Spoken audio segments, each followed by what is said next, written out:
Dear students, good morning. हम BA third year के second paper में पुनरावास संबंधित अध्ययन कर रहे थे। आज मैं आपको पुनरावास संबंधी भारत में प्रयत्न और विस्थापन तथा पुनरावास संबंधी जो सुझाव हैं उन्हें बताने जा रही हूँ। तो सबसे पहले हम जानेंगे भारत में जो पुनरावास संबंधी प्रयत्न किए गए या किए जा रहे हैं, और उसके बाद हम उन सुझावों पर चर्चा करेंगे जो इन समस्याओं को दूर करने के लिए दिए जा रहे हैं।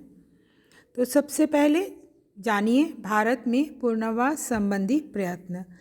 विस्थापन तथा पुनर्वास एक ऐसी दशा है जिसका संबंध मुख्य रूप से आर्थिक विकास की प्रक्रिया से है।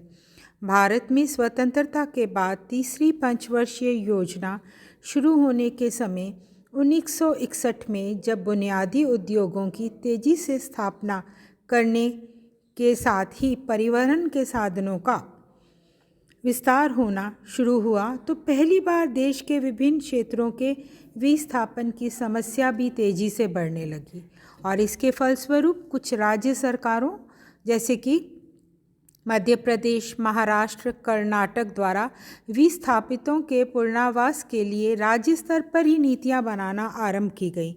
इन नीतियों से संबंधित पुनर्वास के प्रति इतनी सीमित रही कि विस्थापन से पैदा होने वाली समस्याएं लगातार गंभीर होती गईं।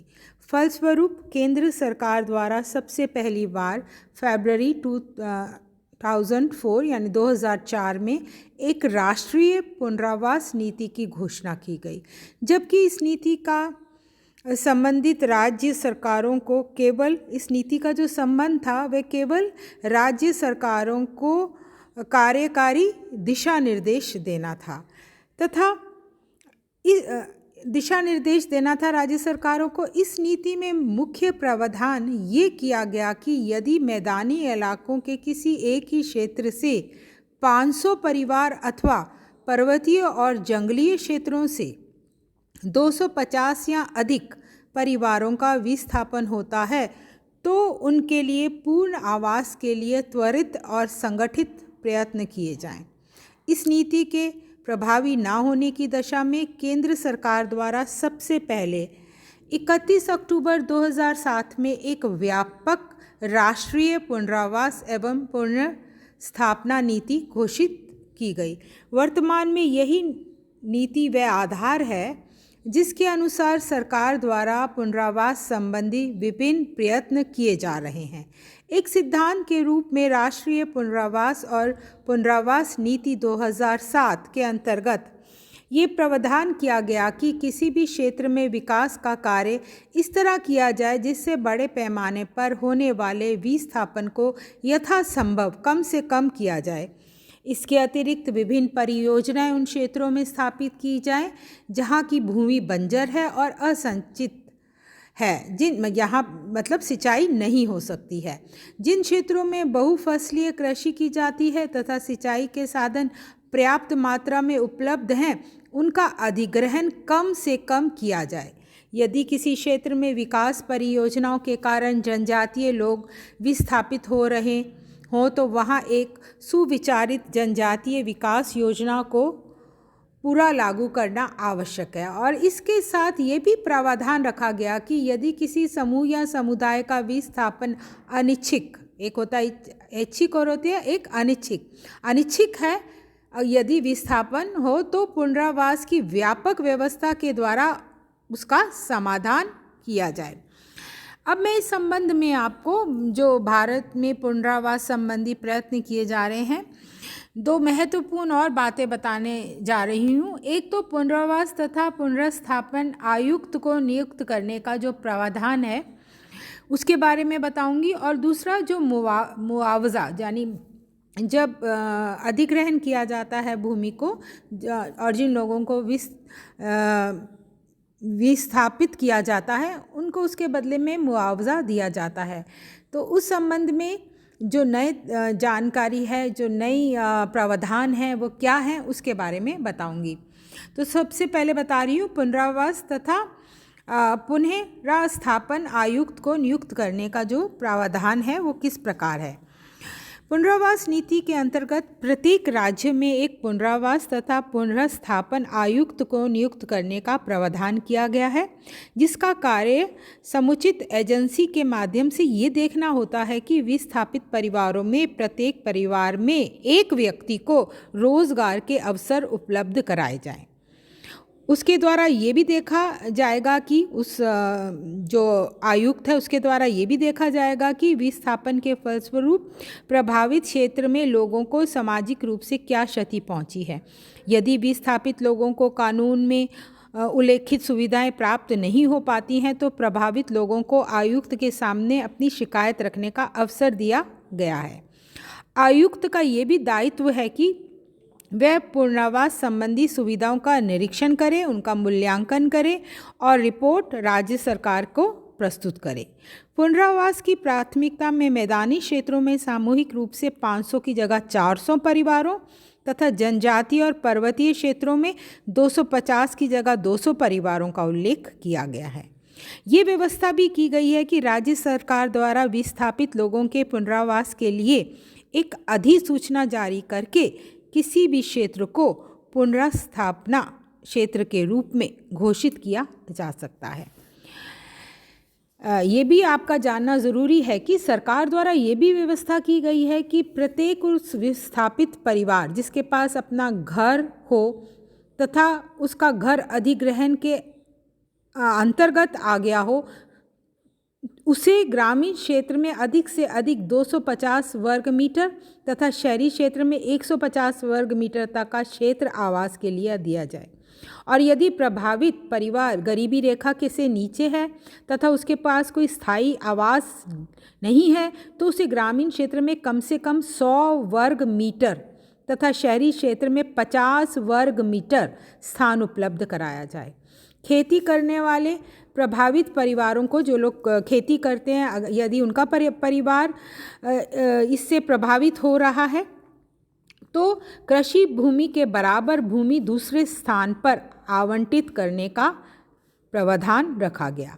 जिन राज्यों में चकबंदी का काम पूरा नहीं हो सका है वहाँ पुनर्वास के लिए अतिरिक्त भूमि प्राप्त करने के लिए प्रयत्न के रूप में चकबंदी की प्रक्रिया को शीघ्र पूरा करने पर बल दिया गया। ये व्यवस्था भी की गई कि विस्थापित परिवार को खेती या आवास के लिए जो भूमि दी जाएगी वह पति और पत्नी के संयुक्त नाम से होगी। अब मैं ये मुआवजे का जो प्रावधान है उसके बारे में आपको बता रही हूँ। राष्ट्रीय पुनर्वास एवं पुनर्स्थापना नीति 2007 में पहली बार मुआवजे की न्यूनतम राशि प्रति हेक्टेयर कम से कम 15,000 निर्धारित की गई और इसके अतिरिक्त विस्थापित परिवार के लिए अपने घर की वस्तुओं और पशुओं के स्थानांतरण के लिए कम से कम 10,000 रुपये वित्तीय सहायता की राशि निर्धारित की गई है।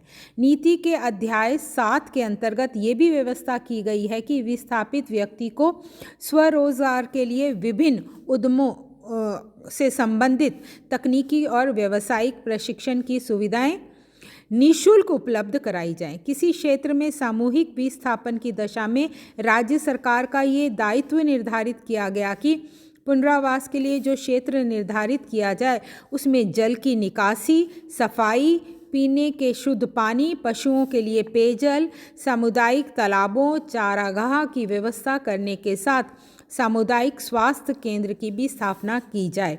राज्य सरकारों को ये भी निर्देशित किया गया कि यदि गांव या क्षेत्र में विस्थापित होने वाले लोगों का संबंध किसी विशेष समुदाय से हो तो ऐसे परिवारों को यथासंभव उसी क्षेत्र में बसाया जाए जहां उनके सामाजिक सांस्कृतिक संबंधों पर कोई प्रतिकूल प्रभाव ना पड़े।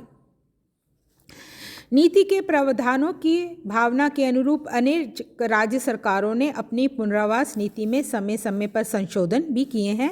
अनेक दूसरे राज्यों के अतिरिक्त राजस्थान सरकार द्वारा सन 2014 में ये व्यवस्था की गई है कि किसी भी विस्थापित परिवार को अपनी भूमि के बदले मिलने वाला मुआवजा उस क्षेत्र के सर्किल रेट से कम नहीं होगा। इसके अतिरिक्त विशेष दशाओं में मुआवजे की राशि भूमि या परिसंपत्ति के बाजार भाव के आधार पर ही तय की जाती है। विस्थापन तथा पुनरावास संबंधी सुझाव। भारत में आज़ादी के बाद विकास कार्यक्रमों के फलस्वरूप जो समस्याएं उत्पन्न हुई, उसके कारण राष्ट्र के सामने ये गंभीर प्रश्न पैदा हो गया कि विस्थापन की समस्या का समाधान किस तरह से किया जाए। एक और विकास कार्यक्रमों के कारण विस्थापन की दशा पैदा होना एक आवश्यक परिणाम है, तो दूसरी ओर पुनरावास के द्वारा इनका समाधान न करने से विकास का मूल उद्देश्य ही समाप्त हो जाता है। विस्थापन तथा पुनर्वास की समस्या का काफ़ी सीमा तक समाधान किया जा सकता है, और इसके लिए जो सुझाव हैं वह मैं आपको बताने जा रही हूँ। सबसे पहले ये आवश्यक है कि विभिन्न विकास कार्यक्रमों को लागू करने से पहले विशेषज्ञों द्वारा क्षेत्रीय अध्ययन किए जाएं, जिससे कम से कम लोगों को उनके मूल स्थान से हटना पड़े। ये कार्य योजनाओं की व्यवहारिकता और योजनाओं को ईमानदारी से लागू करने से ही किया जा सकता है। दूसरा, विस्थापन की समस्या के दुष्परिणामों को कम करने के लिए विस्थापितों के लिए पुनर्वास की व्यवस्थित योजना भी बनाना ज़रूरी है। ये कार्य अपनी भूमि से विस्थापित होने वाले लोगों के लिए रोज़गार का समुचित प्रबंध करके ही किया जा सकता है।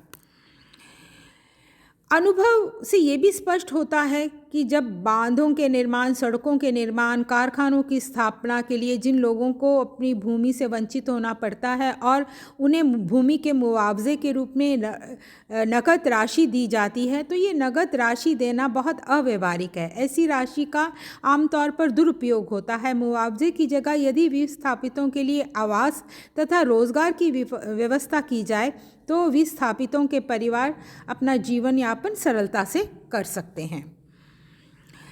नए कारखानों का निर्माण करने के लिए ऐसे क्षेत्रों को चुनना जरूरी है जहां की भूमि बंजर या अनुपयोगी हो। इससे कृषि उत्पादन पर पड़ने वाले प्रतिकूल प्रभाव को रोका जा सकेगा। विगत वर्षों में बांधों के टूटने तथा कारखानों से विषैली गैसों के रिसाव के कारण बड़ी संख्या में जिन परिवारों को अपने मूल क्षेत्र को छोड़ने के लिए बाध्य होना पड़ता है, उसके समाधान के लिए ये ज़रूरी है कि सरकार द्वारा आपदा प्रबंधन की विशेष व्यवस्था की जाए। ऐसी घटनाओं से प्रभावित परिवारों को चिकित्सा की सुविधाएं देने के साथ ही आर्थिक सहायता की व्यवस्था करना भी ज़रूरी है। कुछ वर्ष पहले आपको ध्यान होगा कि भोपाल में गैस त्रासदी की पुनरावृत्ति किसी भी क्षेत्र के लिए भयानक हो सकती है।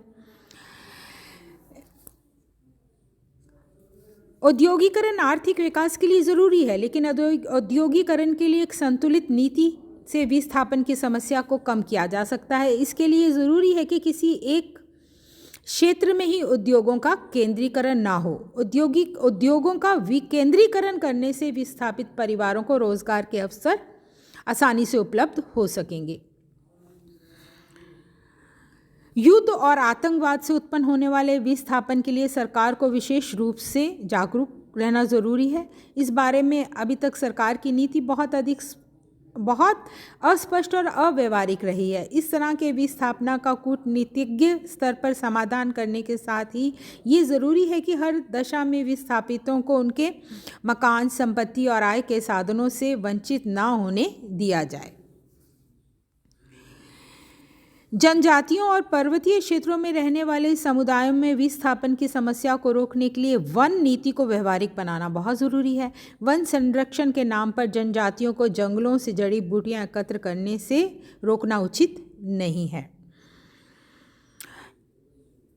इन उपायों को यदि हम ध्यान में रखते हैं और इन सुझावों को अपनाते हैं तो विस्थापन की समस्या को अवश्य कम किया जा सकता है। धन्यवाद।